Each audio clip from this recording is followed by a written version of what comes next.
everyone, let's finish the unit of sliding contact bearing by completing the topic of selection of bearing design parameters, or we can say that design of bearing.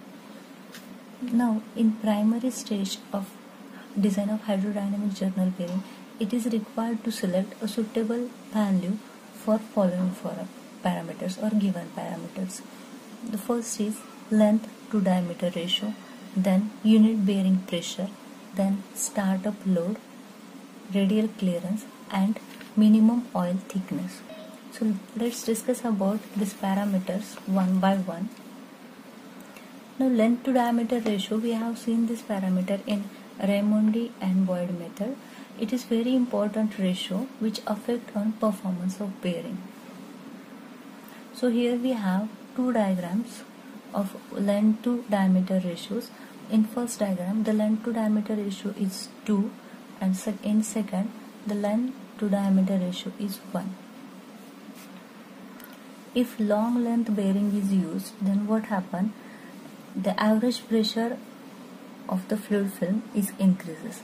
Therefore, load carrying capacity of that bearing is more. So it is an advantage. But when we use the long bearing, the metal to metal contact will increases when shaft get deflected under load, and for longer bearing it is more difficult to get a sufficient oil flow through that passage in between journal and bearing. Therefore, we need to keep this L by D ratio near about 1, or generally it is 1 or less than 1. Now what happens when we use the short bearing? As we can see here, we have the bearing with L by D ratio 1. When short bearing is used, it has a greater side flow and which improve the heat dissipation and which used to maintain the bearing surface and journal surface cool. Or we can say that when shaft and bearing are precisely aligned, then shaft deflection is within a limit and cooling of lubricant and bearing does not a serious issue. So in general, we have the range of L by D ratio that is 0.5 to 2, and commonly we know that it is 1. Now few terms used for this L by D ratio, that when L by D ratio is equal to 1, then it is called as square bearing.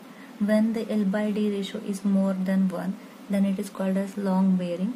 When L by D ratio is less than 1, then it is called as short bearing. The next is unit bearing pressure. Unit bearing pressure is load per unit projected area of bearing in running condition. So when we think about the unit bearing pressure, it is in running condition, load per unit projected area. Now it is depend on bearing material, then operating temperature, then service conditions, also the natural load and frequency. And from past experience, we have the values of unit bearing pressure. So here we have the table for those value, and let us say for electric motor we have the value 0.8 to 1.5 Newton per mm square. It is a value for unit bearing pressure. Next is startup load. Now startup load is the static load when shaft is stationary. It mainly consists dead weight of the shaft and its attachment. So we can say that unit bearing pressure for starting condition should not exceed 2 Newton per mm square, because in the static position or starting position, the journal is in contact with the bearing, so there is a metal to metal contact. The startup load is also used to determine minimum length of the bearing on the basis of starting conditions. Next is radial clearance. Radial clearance should be small to provide the necessary velocity gradient. Now we know that what is radial clearance, that is C is equal to capital R minus of small r, that is radius of bearing minus of radius of journal. So we must keep this radial clearance as small as possible. However, this required fine surface finishing operations, then clean lubricating oil without any foreign particle, or rigid mountings of bearing assembly. Also, this increases initial and maintenance cost of the bearing. Now, in practice, the radial clearance is 0.001 mm per mm of journal radius, that is 0.001 R. We have the table of practical values of radial clearance for common material used in bearing. That is for Babbitt, it has 0.001 R to 0.00167 R. The next is the minimum oil thickness, HO. It governs load carrying capacity W and frictional loss of bearing and depends on surface finishing of journal and bearing, then viscosity of lubricating oil, then nature of load. So there is a lower limit for minimum oil thickness below which metal to metal contact occurs and hydrodynamic film get break. So we have the lower limit, but below this value there is a metal to metal contact. So we must keep our minimum oil thickness up to this limit or more than this. So lower limit of minimum oil film thickness is HO is equal to 0.002 into R. So as you can compare this value with radial clearance is C is equal to 0.001 R, and here is the minimum film thickness, means this value, which is the minimum value, wage value, that is equal to 0.0002 into R.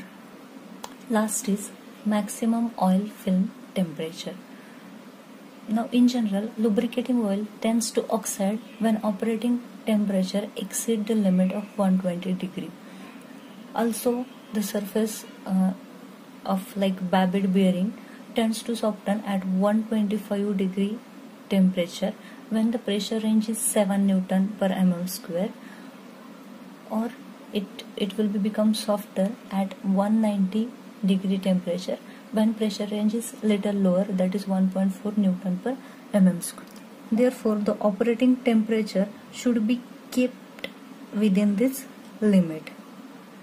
In general, for Babbitt material, the limiting operating temperature is just 90 degree. In general, bearing can be designed for two different conditions. One is bearing for maximum load carrying capacity and bearing with minimum frictional loss.